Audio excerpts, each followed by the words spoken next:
তুই যে হাত দিয়ে আমার বোনের গায়ে হাত দিয়েছিস, এটা বাংলাদেশে সেই সময় খুব বিখ্যাত হয়ে গেছিল। দুর্ধর্ষ সিকোয়েন্সের কথা বলি আপনাদের, দৃশ্যের কথা ভালো লাগবে। সেটা হচ্ছে যে তার বোন থাকে নাসরিন, ভিলেন থাকে ড্যানি রাজ। তাই খুবই টিচ করে এবং বিরক্ত করছিল, তার হাত ধরে টানাটানি করছে। তো বোন তো কান্নাকাটি করতে করতে বাসায় গেছে, জিজ্ঞেস করছে কি হয়েছে। একটা খারাপ ছেলে রাস্তায় ধরে খুব টানাটানি করছে, কোন হাত দিয়ে টানছে, ওর ডান হাত দিয়ে। তো আচ্ছা ঠিক আছে চল, তো সাথে করে নিয়ে দেখে যে ওরা ওই আড্ডা মারছে। তো ওখানে গিয়ে কথাবার্তা বলে শেষে সিনেমাটিক যেটা হয় যে ফাইট শেষে তুই কোন হাতে আমার বোনে ধরছিস, তো বললো ডান হাত। ও তো ডান হাতে আজ আমি ছিঁড়ে ফেলাম।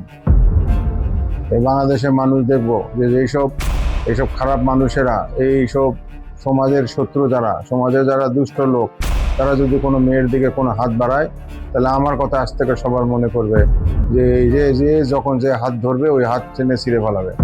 এই ধরে হাত টেনে একদম তার হাত ছিঁড়ে ফেলায়। এইটা ওই সময় সারা বাংলাদেশে ছবি রিলিজের পরে, মুক্তির পরে মানে একটা ব্যাপক আলোচনা শুরু হয়েছিল, বিখ্যাত হয়ে গেছিল এই দৃশ্য।